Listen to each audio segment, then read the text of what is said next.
Welcome everyone to this new Meet the Author event. In this installment of the Meet the Author series, we are co-hosting with the Secularism on the Move project. Joseph Blankholm will be discussing his recent book, The Secular Paradox, on the Religiosity of the Non-Religious, NYU Press, 2022.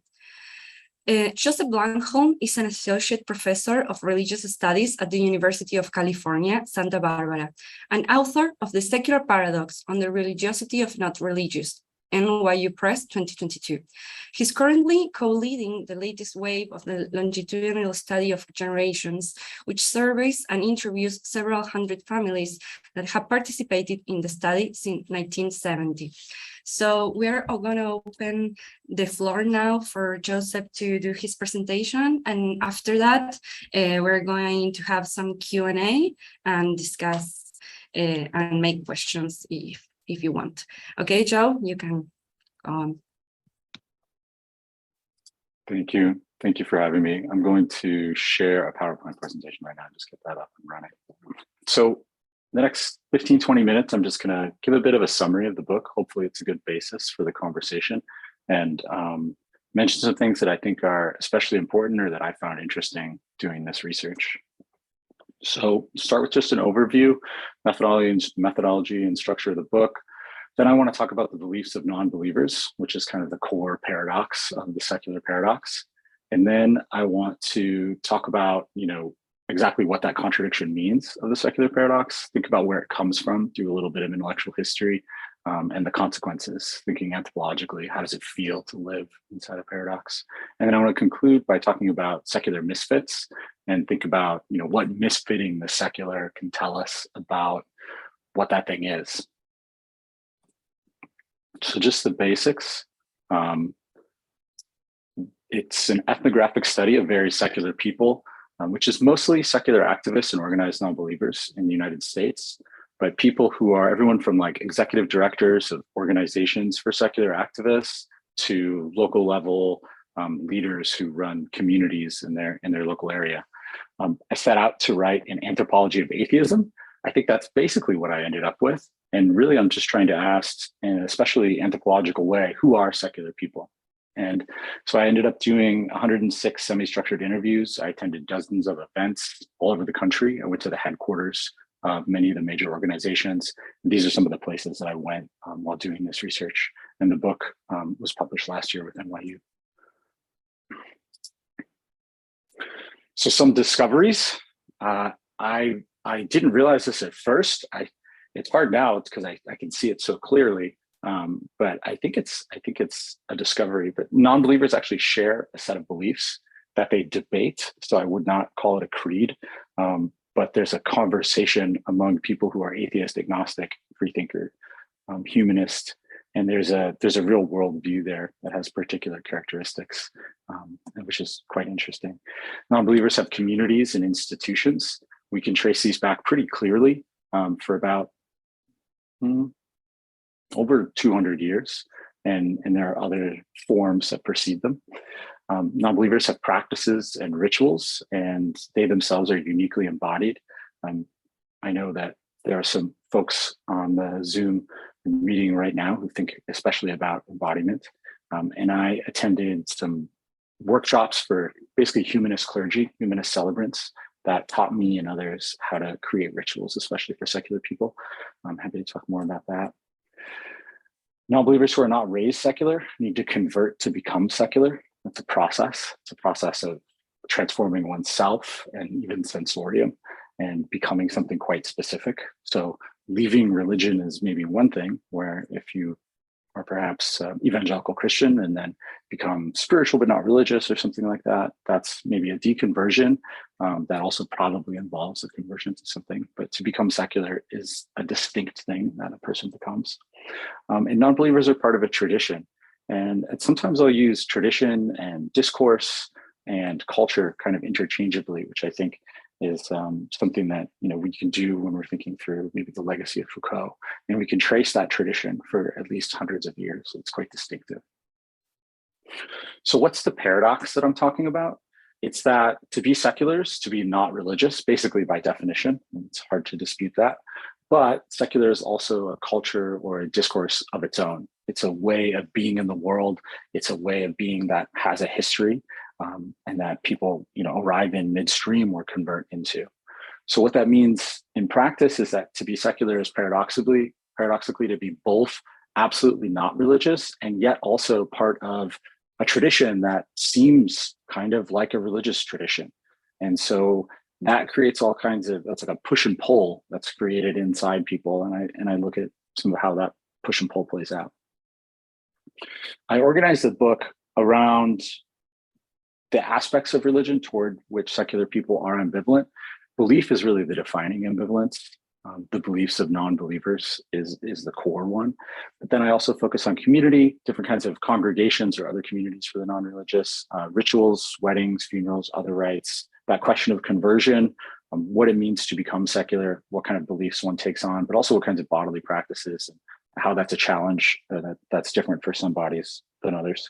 And then this question of tradition, I do more intellectual history. And it's nice to be in religious studies, actually, because you get to do really mixed methods.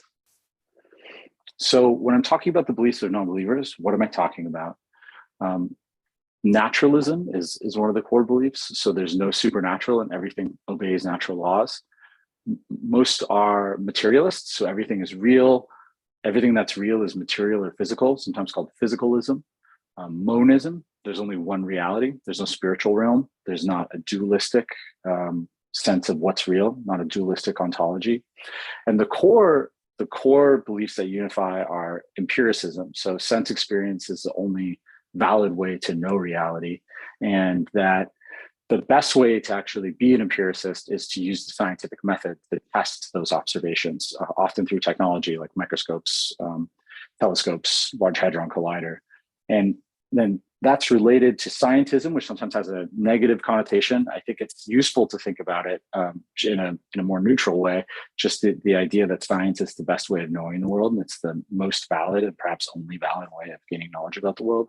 And then I want to flag that there's debate among secular people. So, especially among like scholars, there are schools of secular thought that are invested in phenomenology as an epistemology. There are secular people who are kind of mystical psychonauts, people who take psychedelic drugs and try to gain understanding that way. Skepticism is an epistemology that's arguably, I think you could argue it's pretty distinct from empiricism, from rational empiricism. And so in these traditions, if you start to trace them, I kind of trees in my head, branches that break off. You can see a debate among secular people that's distinct from other traditions' debates, even as there are some aspects that overlap. I think you can see the tension in the beliefs of non-believers in the labels that we use to describe them. So some of these labels negate and some affirm, and it's a debate among the people that I spoke with and learned from whether or not to adopt a positive or negative label.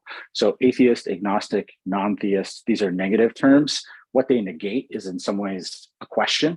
And some people will absolutely tell me, I'm an atheist. All that means is that I don't believe in, say, a Christian God. But when I survey people, which is what I've increasingly started doing, I see these people who identify as atheists tend to have a very coherent set of beliefs if you ask the right questions. And so on the other side, right, free thinker, it's free from what is kind of the implicit question. Secularist humanists, religious humanists, there are fewer than there used to be. It's really common in the early 20th century. Secular humanist is not really an identity until roughly the 1960s to the present, to distinguish from religious humanism. Ethical humanists are what ethical culture, members of ethical culture often call themselves. Rationalist is a common term in England, in the UK, and in India. So in the US, you can see these names. You can see these sort of tensions in the names of these groups. American Atheists, Freedom from Religion Foundation, Societies for Ethical Culture, Societies for Humanistic Judaism, Secular Student Alliance, Center for Inquiry, Council for Secular Humanism, and then Black Non-Believers, Sunday Assembly. It's in the culture of that group that it's really trying to be more affirmative. Satanic Temple is such an interesting one. I have a survey I did a couple of years ago now that we're analyzing the subset that is 590 Satanists and finding that they have very secular beliefs, but very strongly identify as religious, engage in ritual, and that's part of their legal strategy in the United States to basically control American religious law. So these tensions are quite visible if you start looking for them. And these are the logos of some of these groups, which I find fascinating. One of the things I just want to signal here is the, might call it the aesthetic austerity of these logos. And that's, I think, part of being secular as well, is there's generally like a desire to make clean lines, to make things look simpler. I guess you'd say maybe like an anxiety about the Rococo or the Baroque that has a lot to do with a post-Protestant secular, especially in the United States. I'll talk a little bit more about that later. So non-believers have a belief-based identity, ironically enough. They have communities and institutions built around those beliefs. There's a bunch of secular religions that form in the wake of the French Revolution. Again, in France, in the middle of the 19th century, Auguste Comte develops the religion of humanity, the academic side of which is positivism. And that's actually where we get our term humanism. It sort of proliferates through various communities in the 19th century into the 20th. And ethical culture is another 19th century group that persists until the present day. And religious humanism has been around for a long time. So there's a very concrete, traceable tradition. If we go back a couple hundred years, I think we can actually trace these beliefs much further back. And I think it's fascinating when we do, because it helps us solve some of these questions of why there's a paradox. So Christian theologians actually invented atheism, as weird as that sounds. So there's really good work on it from scholars like Ada Palmer and Alan Charles Kors. Ada Palmer focuses more on the Renaissance, and Kors focuses more on the Enlightenment and the modern period. And so after the integration, I don't know how many Christian theology nerds there are in the room, but after the integration of Aristotle by way of St. Thomas Aquinas, there's a general trend toward dialectical arguments among Christian theologians. And so they need to come up with the antithesis of Christianity. They develop an atheism, which is called the atheism of the arguments. And they develop it largely out of ancient parts, and especially like Epicurean parts, because Epicureanism is a major school in Hellenistic Greece and has a lot of influence all the way up through the early Christian period. And so they are using texts that are available to them, and they're inventing what they take to be the antithesis of Christianity. That creates interesting problems, because atheist basically means heretic until the late 1700s. When you look at its usage in ancient Greece, when you look at its usage throughout Christian history, it basically means like Christian heretic for a lot of it. It also means just heretic. The early Christians called the Romans atheists. The Romans called the early Christians atheists. So it's a term that just basically means like, you know, your beliefs are antithetical to my fundamental world. And then what happens is the French materialists, like people like Baron d'Holbach, whose System of Nature is a thoroughgoing materialist treatise that denies the possibility of free will, they start calling themselves atheists in this flipped way. And then atheism becomes associated with this positive belief system. And it's not really a coincidence, because the atheism of the arguments really closely resembles the atheism that they argue, that's deeply influenced by this Epicurean tradition, that's deeply influenced by sort of neo-Epicurean thought that's developing in Europe. So you can see this in the historiography. I don't know that I've explicitly talked to Nathan about this before, but I think that this is something that he probably has thoughts on. If you go back, you eventually see the historians, there's like a fork in the road. So they have to start looking for atheist heretics, and there's all kinds of ways to be a heretic. Or you start to have to look for like proto-materialists, and you have to trace that tradition back, like say through the influence of atomism or through the influence of like Lucretius or something like that. And so in that fork in historiography, you sort of see that union that is the secular paradox, that is that negative mixed with the positive that we inherit, that sort of creates this strange way that we're secular. And then just as an aside, you know, there's been so much work to trace the influence of Aristotle and Plato in Western intellectual tradition. And why not Epicurus? I mean, some people have done it, but there's a huge influence there. And so I think we're just beginning to see more of that work. So what are the consequences? You know, religion is tough to avoid.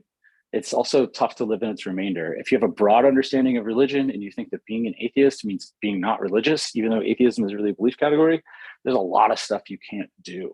If you have a narrower definition, it's a little bit easier. Attempts to resolve this paradox make it generative. My favorite examples are just going and looking at like local areas in the United States where multiple groups have formed. And so it'll be like, people form like a community for drinking skeptically. And they meet like once a month in a bar and they just sort of chat about stuff there. They're like how they kind of don't like religion and like anti-vaxxers and stuff. And then there will be, maybe they have kids or other people with families come in and they want something that looks a little bit more like religion. They want communities, they want rituals to mark time. Maybe they even want like naming ceremonies or coming of age ceremonies. And then there will be other people who come along and they're like, wow, that community is too religious. Sunday assembly or whatever is too religious. And so you can see this kind of pendulum swing, and it's really generative. It's why there are all those different labels for all these different groups. Ultimately, I think this results from a contradiction in our Christian-centric cultural inheritance. So that we basically are using a term for Christian heretic to describe an entire belief system that we can trace for thousands of years is a particularly Christian problem that produces this push and pull, this ambivalence inside a person. So being secular is a tradition. Within Christianity, it appears to be anti-tradition, and secular people can actually feel this ambivalence in their bodies, this push and pull. And here I'm going to be wrapping up pretty quick. Not everyone feels that push and pull in the same way. So people who misfit the kind of normative secular tell us a lot about what it actually is. Humanistic Jews are really interesting because Jewish atheism is more possible than Christian atheism. Happy to chat more about that in Q&A. Black non-believers, Black bodies, especially in the United States because of a history of slavery, but also other factors, are seen as religious in some ways, like pathologically religious. And these are terms that came up even when I was interviewing Black atheists during my research. And so there's a kind of double negative that Black non-believers in the US feel, where the Black community sees atheism as basically a contradiction in terms. You can't be Black and atheist. And the atheist community says, they're the shirts that say like, we're all African. So they don't actually want to recognize the particularities of Blackness and its unique challenges. Hispanic atheists, I found, even when they're raised Pentecostal, largely grew up in Catholic communities, and they're just generally a lot chiller about, sense that one might find in a Catholic church, wearing the cross, or different types of, I guess you'd say, like things that seem Baroque or Rococo to more austere secular Protestants. And so the way they misfit that really reveals the intensity of the austerity of like the prevailing white secular culture. And I think ex-Muslims was really interesting talking to them. They have to undergo bodily conversion. One man described for me how he had to go back and reinterpret all of his dreams and some of the stories that his family had been telling. And I found it really interesting how they used blasphemy. So some of the men I spoke to had like fully memorized the Quran, and they would pun in Arabic in these blasphemous ways on the Quran because it lives inside them. So blaspheming it is kind of a way that they can make it safe, that their body still remembers that entire text. And so blasphemy is kind of a way in which they purify themselves and make it all right, which I found it's surprisingly loving in the way they do it. So the secular is a Christian-shaped whole, and white male post-Christians are the ones who fill it most easily, and we can see that in all kinds of ways. So just summing up here, secular people like atheists and other non-believers, of course, they're not religious. Thus, obviously, they belong to a tradition. They share beliefs. They debate about those beliefs and have for centuries. They share practices and institutions. They also share ways of feeling, ways of sensing, and ways of being embodied. And I think that paradox can teach us a lot about them, but also a lot about religion. So thank you. Thank you so much, Joseph. So yeah, thank you. I see some clapping. So we're going to start with the Q&A. You can either raise your hand or to let us know that you want to ask a question, or you can also send your question in the comments and I will read it. So please do ask or comment if you want to. I see some hands already. Jennifer, do you want to go? Sure. Thanks a lot, Joe. That was great. As you know, I've read your book and really enjoyed it.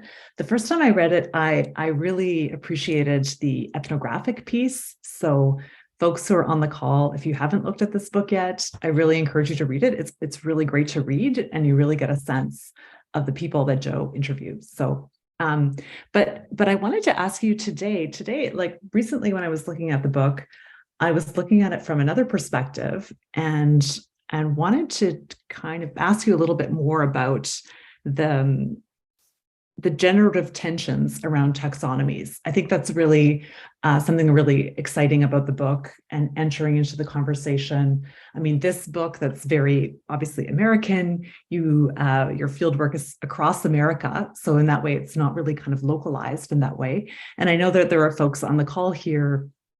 Some of us are working on secularism in Canada or elsewhere in Argentina or elsewhere around the world. So I wanted to ask you a question about definitions and about location.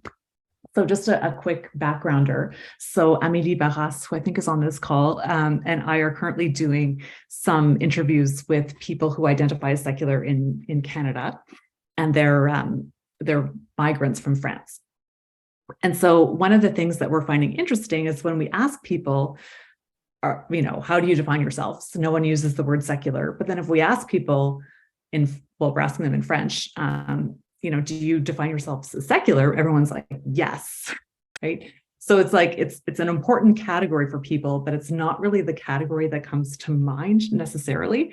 And kind of trying to dig into those interviews and think about like, what are people identifying when they call themselves secular or when they think of themselves as secular? And it seems to me that at least among this particular group, it's like a political position, right? So they're saying, yes, I'm secular because I believe in like reproductive rights, or I believe in LGBTQ2S politics and supporting those or something like that. It seems to be kind of like the latent piece behind it. So I kind of thinking in those terms, I wondered about the kind of, if you could reflect a little bit with us on the Americanness or the American secular category, if this is something, because I really appreciate in your book how specific you are, right? Even in your presentation, you talked about like Jewish humanists or Black atheists or like specific kind of groups. But I wondered if there's something there that we could kind of riff off of your work, thinking of the US into other contexts to think about, like, is there a kind of common politics that these secular people share? Does it tend to be more Republican or not? Or is kind of what are there common political goals that these folks share in the US or your interlocutors?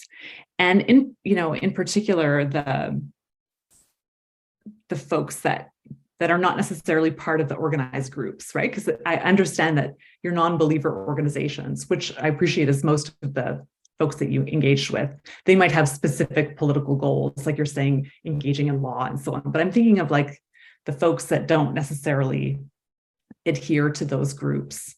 Do you think that they share something on a political realm that identifies them as American secular? Thanks. Yeah, thanks.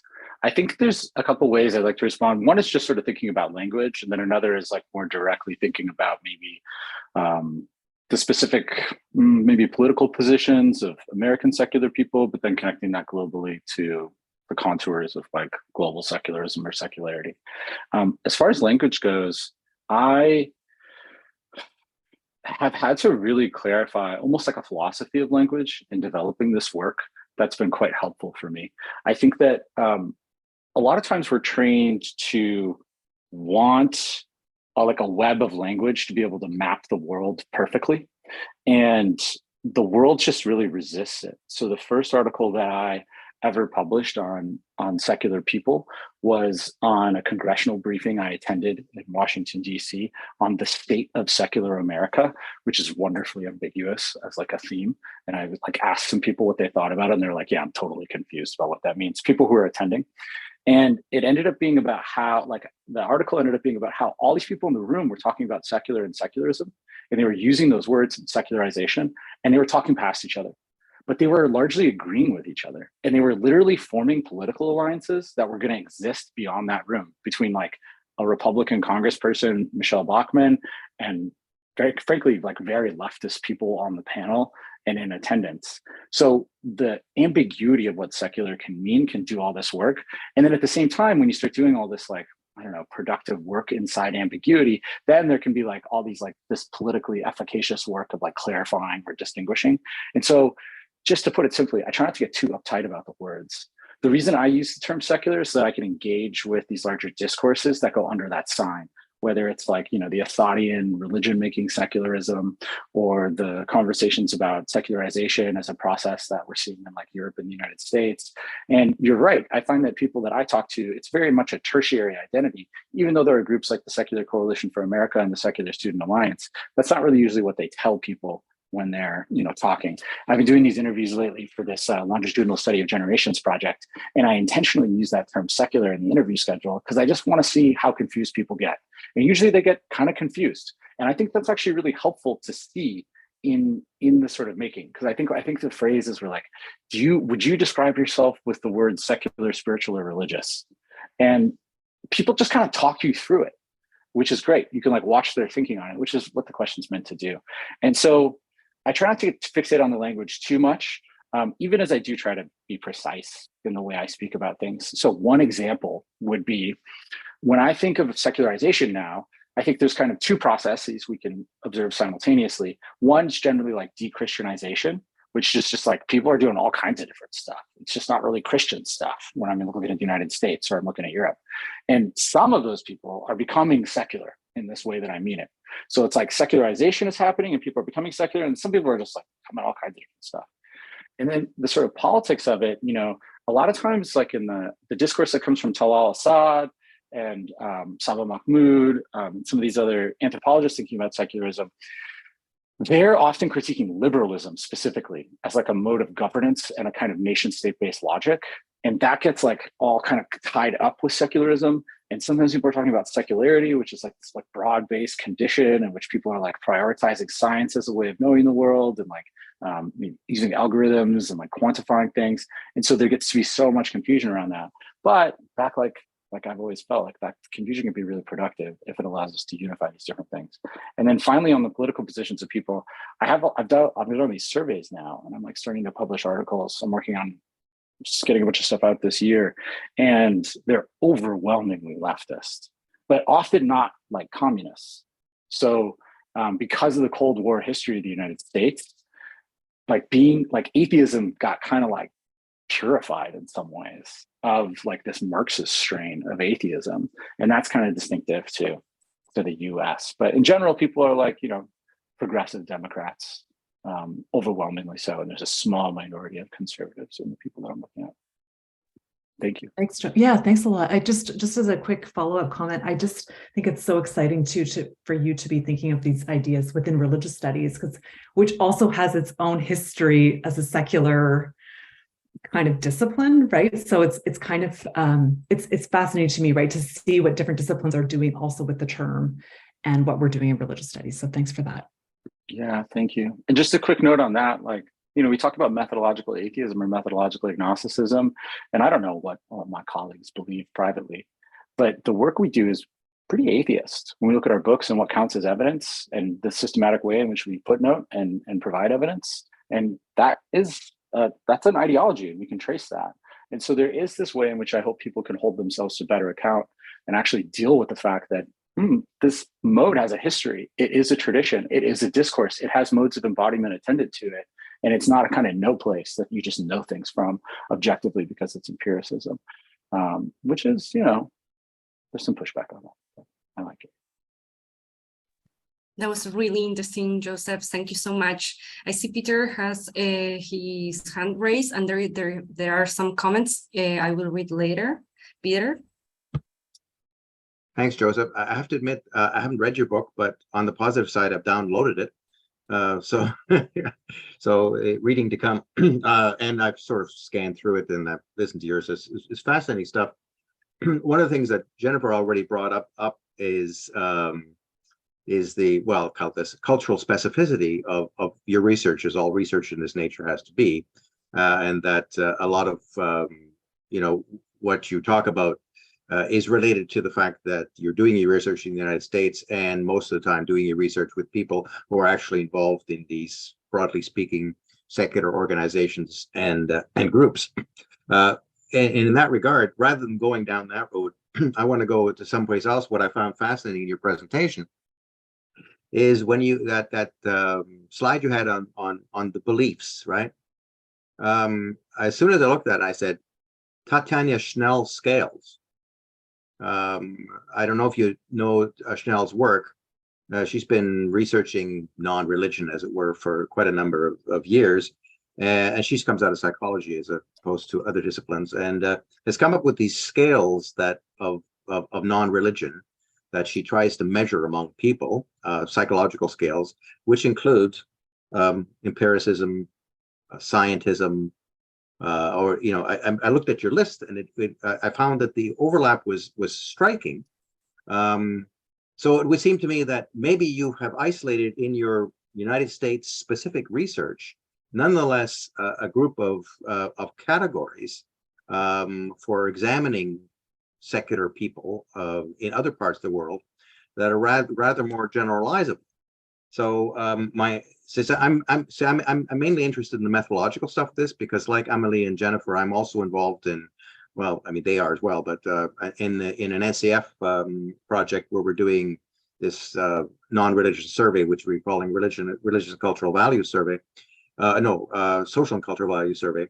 And we're trying to find ways of getting at the secular that doesn't actually refer to religion at all, right? And those beliefs are one of the ways that we have chosen to try to get at it. So we're using some of Schnell's scales in the survey, as well as a whole bunch of other stuff. So my question is actually, did you develop those beliefs purely, since I haven't read your book, did you develop them purely out of your data, or have you come by them in some other way from literature or whatever? It would interest me, because as I said, here you have two different scholars seeming to come to the same point in different ways. Yeah, thank you. It's a great observation. And I didn't know her work. I Googled her. I'm going to be glad to look into it later. There are other people who've argued similar things as well. Out of the Cultures of Unbelief project, there's a paper that was published, I think as a working paper, has many authors, but it's identifying a similar set of characteristics globally through surveys that secular people have. So I think, I mean, it depends on how you look at your work as a scholar, right? Like, you can kind of know you're right and then like try to prove it in various ways. And I'm not surprised that other people are also observing this, because if you go and you look at the sort of intellectual historical literature, if you go and you look at like what humanists have been writing about themselves for over a century, it's the same. It's the same stuff. If you go look at like the first humanist manifesto published in 1933, or you look at the second one published in the 70s, this is what you see. This is like what you find. And then if you're me, I mean, I had this wild moment doing this project. So undergrad comparative literature at the University of Minnesota. And so really trained in like continental philosophy and critical theory. And so when I was doing this project, at a certain point, I was like, oh, wow. A lot of the work that I've been doing up to this point is basically like secular theology. And I've been watching these various debates happen among, phenomenologists, in the Frankfurt School, among the Derridians. And I started to be able to see the contours and the debates of this like larger secular tradition. And then sure enough, found like, in Louis Althusser's late work, he talks about a subterranean current of materialism. And so a lot of people have been observing this for a long time. I think it's actually the secular paradox that explains why it hasn't caught on. There's something ultimately really deeply unsettling about non-believers having beliefs, or the secular having a particularity to its discourse.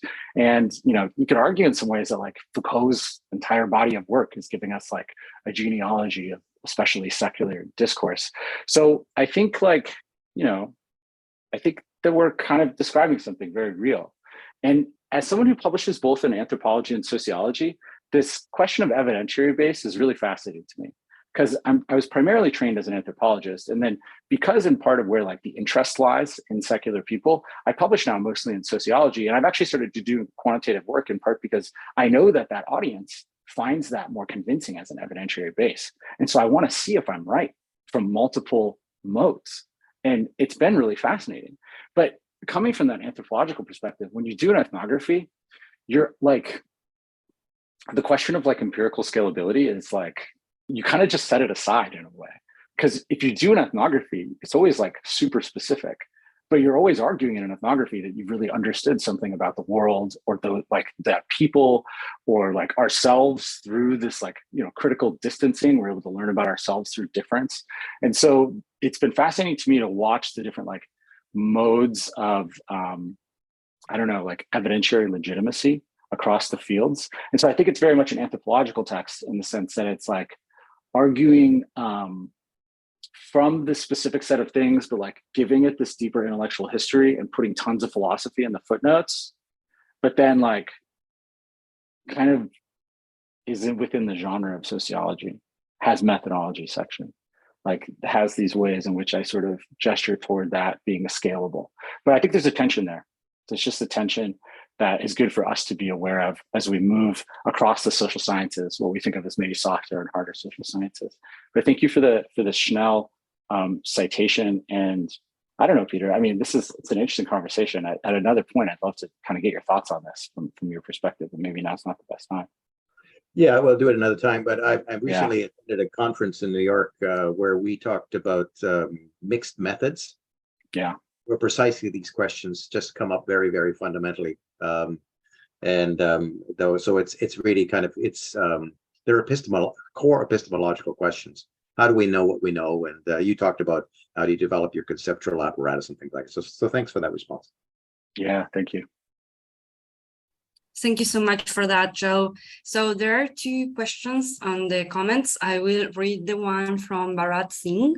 They say, hello, author. I'm Bharat from India. I found this argument based on Western society. I want to know about application of this theory in the context of Hindu religion, as Hindu religion is much different from other dominant religions. Yeah, I mean, I guess I don't do my work in India, but like Johannes Kwak has done awesome work there, and so has Stefan Binder. I'm just going to drop these in the chat. They have done great work on India. India has had a rationalist movement, like a free thinking movement, for a really long time. And so they've done just really fantastic work on the particularities of this in that context. I think when you start to recognize like the secular or like this set of beliefs as a particular tradition, you can watch it move around the world. So you can watch it like, you know, enter into China by way of Marxism. You can watch it have particular Soviet inflections. Victoria Smolkin's written a beautiful book called The Sacred Space is Never Empty about the history of like Soviet atheism. And so once you kind of recognize like, oh, we're dealing with like something that has a very sort of highly specific European history, but has been transported a lot of places, you can look at how it's been integrated. And I think Kwak and Binder, I mean, they're just both really good writers. They're both like really broadly read. So their work, I think, is probably the right place to go. And then the other thing I'd say is like, I've been fascinated how different like secularism means in India. Like that term it just doesn't mean quite the same thing that we generally mean in like the US or in Europe. It's more like used in part by Hindu nationalists to argue that, you know, there should be like proportional weight given based on the demography of the country. And so Hindus deserve priority within secularism in India. And I, you know, I don't do research on that, but it's stuff that I've read and found really interesting. That was great, thanks. So Alex Samusinski asks, out of 3 Bs, belief, belonging, and behavior, rejecting which one is more obvious or important overall among secular population in the US? So belief, behavior, and belonging is like a way of dividing up or breaking apart religion that is really common in like political science and sociology. I think it's good. It allows us to get more particular purchase. One of the reasons it's useful is like, so we talk about like the religiously unaffiliated or the so-called nuns, N-O-N-E-S nuns. Those are people who don't belong religiously, but they might still believe or behave. They might still believe in God and pray. And so if we're just like, oh, here's this thing, religion, it is declining. It's hard to see what's actually going on. But when you fracture it into belief, behavior, and belonging, you can see like, oh, okay, well, maybe belonging is declining, but the other stuff is going on with belief and behavior. So I think it's very useful, and that political scientists and sociologists use that. I'm a fan of the 3 Bs. And then, you know, for non-believers, it's tricky, right? So like atheism is a belief-based category. Most of the categories that we're using when we're talking about secular, it's a belief-based identity. So that's the primary one. It's funny, right? Like if I wanted to just like, I don't know, condescendingly talk to atheists or something and just be like, I'm an atheist myself, but if I wanted to be like, okay, so you don't believe in God, why does that mean you can't, meditate or even pray to nature? Why can't you join communities? Because that's just a belief-based thing. That is, I guess, technically true, but that doesn't acknowledge the complexity of this like Christian conditions in which atheism is like heretic. It's like rejection of all that Christian-like stuff. And so even though it's a belief-based identity, I find that over and over again, a lot of secular people, even ones who embrace community, are like, well, I'm not going to like tithe. I'm not going to like fund my leader. Or I'm worried that that person has too much control in my group or something like that. So even people who embrace these aspects of religion, the secular paradox means that they also pull back from these other aspects of belonging and behavior. So thanks for bringing up the 3 V's. And I guess that's how they're more connected than they should be from a mere like logical on paper sort of way. Thank you, Joe. So Chris has their hand raised. Yeah, hi, Joseph. Really enjoyed the book and the talk. One thing I was interested in is, a lot of people kind of floating around some of these different groups. If I went there and it was too much religion, or I went there and it wasn't giving me what I wanted. So, the amount of time that you spent with your informants, did anyone leave non-religion? Just sort of curious. And then if they did, what do you think that tells us about either what religion's offering as sort of a pull, or what that tells us about the non-religious or the very secular about some of their needs? Yeah, it's an interesting question. I kind of have to answer it in different ways. So there are a lot of people who left like organized non-religion. Almost, I don't know, I haven't counted dozens of people I talked to in like 2010 to 2020. Like a lot of them are no longer involved in any kind of secular activism. And a small minority of those people, I would say, are like, maybe have embraced something like what we might call spirituality, but I think in general have just kind of softened their ontological commitments to be more inclusive, have become more less literalist in their understanding of like maybe a higher power or something like that. The thing I found like more common is like one woman told me, one of the few, so there's almost no East Asian people at these events and in these groups. It's extremely rare. And one woman told me, my family like has an altar in our home and we worship our ancestors, and I'm fine with that, but these atheists are not. And so she said that explaining to me why she wasn't involved anymore. She was like, these people are really judgmental about all these things that we can actually be kind of chiller about. And so she still has like a secular belief system, but she doesn't really want to have anything to do with like organized atheism. And so there's the exodus from organized atheism, and then there's like kind of the exodus from maybe committed secularism. And I haven't researched the second one as much. I would generally say like if we're really looking at de-Christianization more than explicit secularization where people are becoming secular, we should expect to find that people are kind of doing whatever they want that looks less and less like Christianity. And so like, for instance, I did find that like, I didn't make a big deal of it, but I did find that like the queer people that I interviewed and talked to, they are part of communities in which like astrology, tarot, like a certain spiritual language is just commonplace, and they love their communities and it's really important to them. And so they would say things to me like out of earshot of like more hardcore atheists to just be like, yeah, none of that stuff bothers me. I don't really care.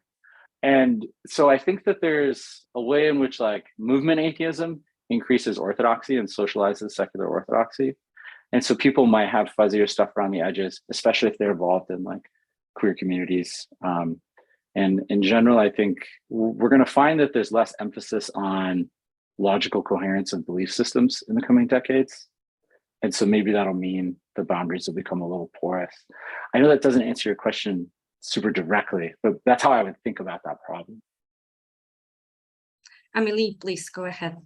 Yeah, hi, Joe. Thank you very much for the presentation and for your work. I just had a question. So you mentioned Jewish atheism, and you said that it was, if I understand correctly, easier to be an atheist if you were, yeah. Could you expand on that? I thought that was really interesting. Yeah, thanks. Yeah, definitely. So when I'm talking to like my students, and especially in like intro classes, I will use Jewishness as a category that breaks religion, because it shows you how Christian our idea of religion is. Because you can convert and choose, and the identity is tied to like this sincere affirmation of a belief system. But then you're looking at like Jewish identity, it just doesn't work that way. Because like, you know, if your mother's Jewish, so then your belief system can kind of detach from that religious identity in a way that's different from Christianity. And I started to see like, started collecting them when I was doing this research. And there's one telling example. Richard Dawkins was like interviewed for some kind of like, maybe The Guardian interviewed him. I have to look up the exact one. And he was like, yeah, I'm a cultural Christian. Like I like still celebrate Christmas and I love Christmas carols. He's like, you know, it's like being Jewish and atheist. And so he's like basically saying like, you all get this example. This makes sense to you. And why is it so hard to imagine a cultural Christian? And so I think like underlying that structure is this more general acceptance of Jewish atheism as like a thing, or being Jewish and being atheist. And he's like, that's fine with everybody. Why can't we understand like cultural Christian? So I think like the way he reached for that example kind of tells us the underlying contours of it. And on some level, he's right. Like, you know, you should be able to like belong and behave Christianly without believing in a Christian way. And some people do. I've had some wink conversation with Mormons in the past couple of years where they're like, I really like the culture that this produces. I really like the family life and the wholesomeness, and just really funny, like all subtext conversations about how like they're definitely atheists. And so I think these things get combined more than people realize, but because like when we speak English, we speak so Christian and our categories are divided. It's like, that's our language and empire. It's like a very specific empire that we inherit that speaks through us, our concepts, our categories. And so like Jewishness breaks that, tells us the whole, I don't know what to say, lie of it, but tells us the contours of it. And this paradox of Christian atheism also tells us kind of this whole story about it. So that's kind of how I see it, is in some ways the ease of articulation tells a certain story versus the difficulty of articulation. Yeah, thank you. That's really interesting. Yeah. That was awesome. Thanks. There is a comment from Alex in that they sent link, just a book suggestion, Hidden Heretics, Jewish Doubt in the Digital Age. Thank you for the suggestion. We have a few more minutes for some questions or comments. Jennifer, go ahead. All right, I'm going to abuse my time, but sorry about that. But there's just so much to talk about, and it's such a great book.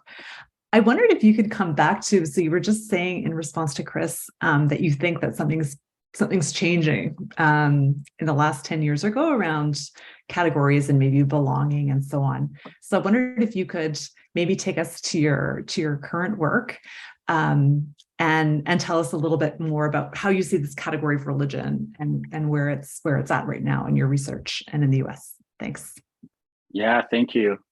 Yeah, so I see part of this early work I realized is about just refusing the idea that there are people who don't stand on any ground, that don't inherit a discourse, that don't have a great deal of specificity in their bodies and their sensorium and their beliefs, and just trying to give particulars. And so the way that is playing out in my new work is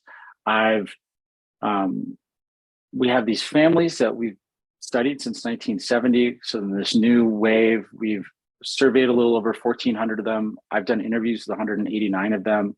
I have like 23 generation units and 25 two-generation units. so I can like have family members talking about other generations. And I'm trying to understand, in part, like how they use words and concepts differently, and trying to just subtly clock how and whether they're less organized by a kind of Christian orthodoxy in the way they think about religion and religion-related parts of life. And so get a sense of what they mean by religion and how maybe things are loosening up. So I think of it sometimes as like Christian gravity is weakening. And so these bodies that have been organized by this like enormous centrifugal force are dissipating a little bit, and they're becoming other types of things that just don't resemble that centrifugal force in quite the same way. And that's what I see when I look at like, especially like Gen Z and stuff.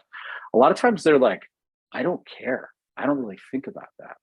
And when you're genuinely indifferent in that way, which is to say, not cognizant or concerned with those differences, those symbolic divisions, you get other kinds of stuff. And I'm not judgmental of what might look like incoherence from like a 1960s Christian-centered perspective, but I am observing kind of growing incoherence.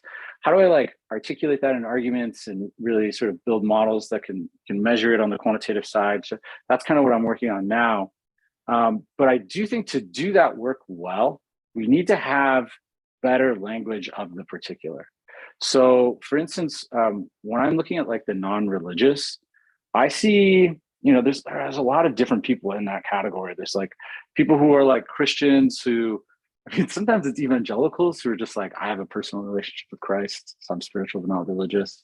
Sometimes it's people who are, you know, ex-Christian or kind of floating a little bit. Sometimes it's secular people, atheists and agnostics that share a worldview. A lot of times it's metaphysicals, and we don't talk about them enough. But like Catherine Albanese has written this beautiful magnum opus, A Republic of Mind and Spirit. Courtney Bender's written a beautiful ethnography, The New Metaphysicals. There's a lot of people. I mean, Susanna Crockford has a great new book on Sedona. And so there's like this particular belief system that is very appropriative. So there's like, it'll appropriate from like white Buddhism and white yoga, and it'll draw on these different traditions. But if you start to look at the chains of transmission, it's a tradition. So I think we need to start identifying some of these things in non-religion with more specificity now that they're growing, and neither think like everything's just becoming incoherent, but as we see some of these other things growing, just be like, hey, maybe our old categories are broken. So I think those are things that I'm trying to balance in the work I'm doing, trying to ask different questions that allow me to be more specific, you know, questions on like alternative and complementary medicine, questions on like participation in like astrology and tarot, questions about, you know, what happens after we die, really explicitly like reincarnation, ideas of like joining in larger energy consciousness, trying to ask questions that capture some of these differences and nuances and aren't just the same old Christian-centered questions that are maybe like, you know, helping us make legible this like old school pluralism that can help us understand some of these other things going on. Yeah, I'm probably a couple of years away from doing all of that stuff, because I said I'm kind of chunked out, but that's the goal. And I hope that having more purchase on the specificity of the secular allows us to do that. Because it's just for too long gone unmarked. And I still find, you know, among my colleagues and stuff, they're like, well, I'm critical. So I'm not like those other secular people. I'm skeptical. I'm part of the post-colonial tradition or the Dravidian tradition or something. And I'm like, you too have history, you too have ground, you too are traceable. Your body, you know, certain things appeal to it. You have a finitude unto death, you know, like it's like, so having those conversations, I think it's been really hard at times, but I think people, you know, hopefully can take more hold of who they already are.